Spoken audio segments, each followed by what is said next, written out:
Mesdames, Messieurs, c'est dans cette perspective que la pleine réussite de notre ambition de souveraineté économique repose également sur l'engagement responsable et éthique des opérateurs miniers. Le développement minier n'a de sens que s'il s'accompagne d'une conscience environnementale, d'une responsabilité sociale et d'un respect strict des lois de la République.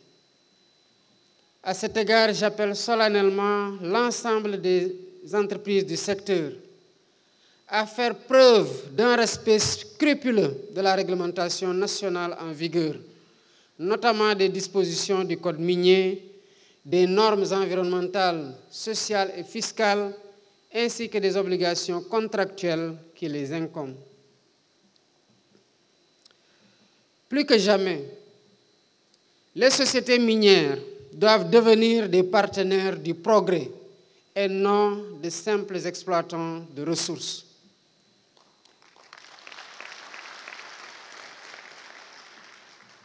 Il est donc impératif que les activités minières s'inscrivent dans une logique de conformité aux standards internationaux les plus exigeants en matière de protection de l'environnement, de santé, de sécurité au travail, de droits humains et de responsabilité sociale.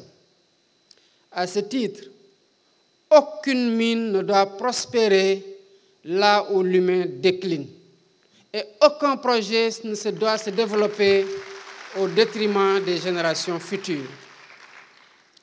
J'invite également les opérateurs à renforcer leur ancrage territorial en intégrant de manière proactive les préoccupations des communautés impactées.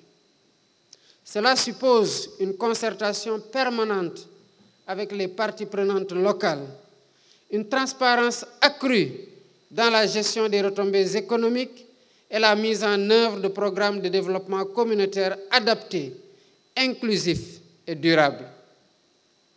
Il ne saurait être acceptable que les investissements prospèrent dans des zones où les populations riveraines demeurent dans la précarité la plus complète. L'exploitation minière ne doit pas être une source de fracture sociale, mais un levier de cohésion, de progrès partagé et de dignité retrouvée pour les territoires concernés. Mesdames, Messieurs, dans un monde en pleine mutation énergétique, nos ressources stratégiques telles que le lithium et le zircon, ainsi que d'autres en phase d'exploration, constituent des atouts majeurs pour notre souveraineté industrielle et énergétique. Ces ressources positionnent le Sénégal à la croisée des transformations technologiques et environnementales mondiales. Leur exploitation responsable permettra à notre pays de devenir un acteur crédible et influent de l'économie verte et des technologies du futur.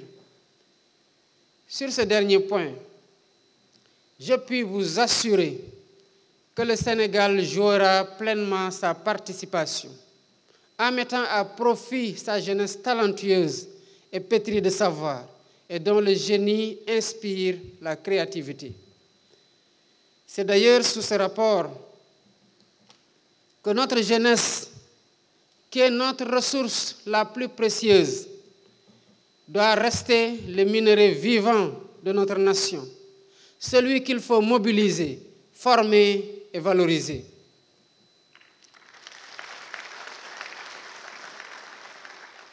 Je salue à ce propos l'organisation du Hackathon Minnovation, initiative novatrice qui vise à promouvoir l'innovation technologique et sociale dans le secteur minier autour de solutions concrètes et durables. Encore une fois, félicitations aux lauréats. Mesdames, Messieurs, les thématiques qui seront explorées au cours de ces 3 jours à venir illustrent avec acuité l'ampleur des défis à relever pour bâtir un avenir plus prometteur du secteur extractif dans notre pays. Il ne s'agit pas seulement de croissance, mais de sens, d'équilibre et de durabilité.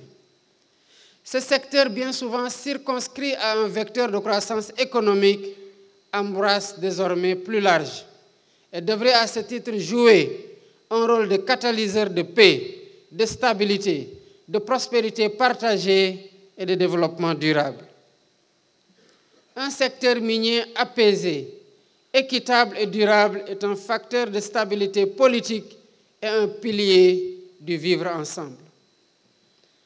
Pour donner corps à l'éclosion de cette perspective, l'initiative de l'Association africaine des femmes en géosciences tiendra en marge de ce CIM Sénégal 2025, la deuxième édition du Congrès international sur la géodiversité, le géopatrimoine, le géotourisme, la géoéducation, les géoparcs et les objectifs de développement durable.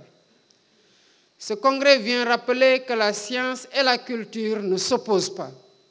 Elles se complètent pour préserver la terre et inspirer la paix. Cette rencontre, placée sous le thème « Géopatrimoine au service de la paix et du développement durable », relier les cultures, autonomiser les communautés et préserver l'héritage de notre planète, apportera, j'en suis sûr, une contribution substantielle à la valorisation du géopatrimoine africain. Elle réaffirme que nos sous-sols, comme nos cultures, sont des héritages à protéger et à transmettre intacts. Mesdames, Messieurs, chers invités, avant de clore mon propos, je tiens à saluer l'excellente organisation de cet événement, fruit d'un engagement collectif et d'une coordination rigoureuse. À ce titre, je voudrais particulièrement féliciter le ministre en charge des mines et de la géologie, M. Birame Souleye Diop. Féliciter l'ensemble des acteurs mobilisés pour faire de cette rencontre un espace de dialogue stratégique et de réflexion de haut niveau. Je salue également nos partenaires techniques, nos chercheurs, nos ingénieurs, nos étudiants, ainsi que toutes celles et ceux qui, chaque jour, œuvrent à faire du secteur minier un laboratoire d'excellence et d'innovation. Durant ces 3 journées, vous serez appelés à vous pencher sur les problématiques réelles que traverse le secteur minier, à en identifier les défis structurels et à en apprécier les enjeux économiques, environnementaux et territoriaux. Votre mission est donc claire. Il s'agit de transformer la richesse du sol en richesse pour le peuple. Dans ce cadre, j'attends de vous une contribution franche, pragmatique et orientée résultat. Vos échanges doivent déboucher sur des recommandations stratégiques robustes, capables de positionner le secteur minier comme un véritable levier de développement durable, de prospérité partagée et de stabilité sociale.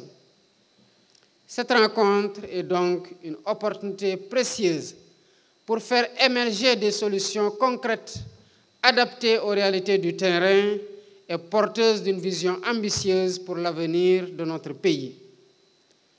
Faisons donc du CIM Sénégal 2025 un moment de vérité, d'engagement et de projection vers un Sénégal souverain, un Sénégal juste, un Sénégal prospère et durable. Sur ce, je déclare ouverte la 8e édition du Salon international des mines du Sénégal et vous souhaite des travaux fructueux et inspirants. Je vous remercie de votre aimable attention.